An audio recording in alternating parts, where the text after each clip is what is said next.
So, we wanted to talk about your blog and my writing because we have met in Capleton, France, and are both writers. And the fun of talking about writing was what drew us together in the first place. Exactly. And so tell me a little bit. I wanted to know more about why you started writing and when. I can't remember really when I didn't write, but once one learned how to read and write. I was an only child growing up in the country in Ireland and very conscious of the beauty of the country and also very conscious of being alone. And I guess I wanted to talk about my little experiences in exploring fields and countryside and people. So it began very early with little stories and little essays, and at school I was very encouraged by wonderful nuns who, did push us in the direction to which we were suited. I was 18 and it was an extremely wet day in the country in Ireland, as I said. So I went to do something. I got on my bicycle and cycled into Limerick City. And there were three newspapers, the Limerick Leader, the Limerick Chronicle, and the Limerick Weekly Echo. And I knocked on the door of all three. And the editors of the first two fell about with laughter at the idea of a girl, let alone a drowned rat like me, working hard, they said. But the third door, there was a wonderful editor called Tommy Morris, and he said, look, tomorrow there's an art exhibition in Glenstore College, which was the very upmarket smart boys' school at the time, well, still there, and cover it and write about it, and if I like your work, I'll give you a job. So the next day I cycled miles and miles, probably about 20, to Glenstore College. It was still raining, and did my piece and delivered it to Tommy Morris, and he employed me as a junior reporter for £2 a week. Oh. And I wrote a book called 12 Shades of Black, which was a series of interviews with black people in the townships around Johannesburg, and this was under apartheid. And the interviews, the book's just been republished by my publishers, Endeavour Media.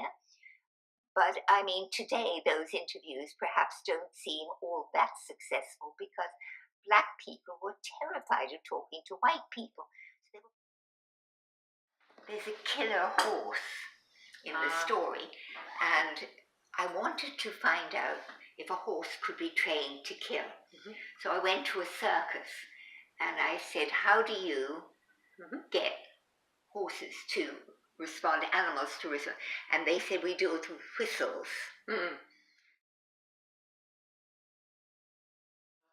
That intrigue. Yes. Those roles to sweeten. It was a very rich period of stories because it was pre-television and, entertainment was very much conversationally. And why mysteries? Well, mysteries because there always seemed to be mysteries at the back of my family, stories that you picked up lying behind curtains in my grandmother's drawing room. And in fact, that's where I got the idea for my first novel, which is called A Wrong to Sweeten. Was that published by Endeavour as well? It is now being republished by Endeavour. Mm-hmm. It was originally published by Weidenfeld and Nicholson, and then by Grafton Books. And it was a lead title of its day.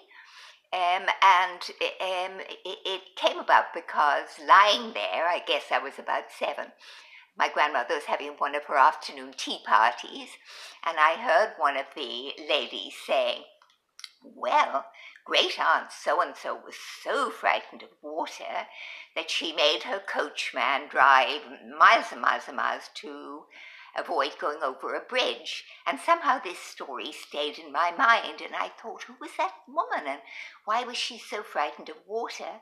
But when I inquired, nobody had the faintest idea, and she became the original for Millie Ora O'Brien in my story, who is also very frightened of water.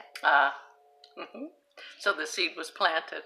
But Right. there were always mysteries and innuendos and stories about, finding things that were found in lofts. I used to love the idea of lofts and attics and mysterious cousins. And then I fell in love with Agatha Christie. So although I don't write murder stories, I do like to write stories about family intrigues. Right. Is there a favorite? A favorite book of Yeah. mine? Well, the best one is Seeking Clemency, I think, which is the last one, and it is a story about suppressed memory. And it's rather sad now to think that suppressed memory is always about suppressed sexuality or, horrible things happening when you're a child. But there are other kind of suppressed memories of people being bullied, and in this case, the girl in the story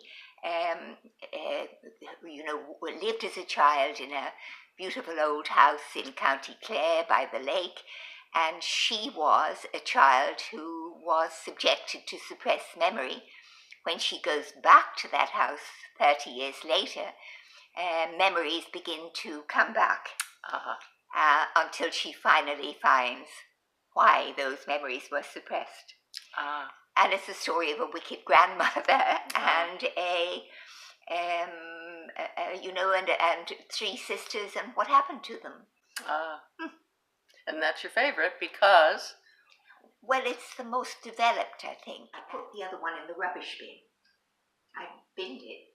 I didn't like it, and I went over it, and I still think it's a rotten book. Bye. Say goodbye. Bye. Bye.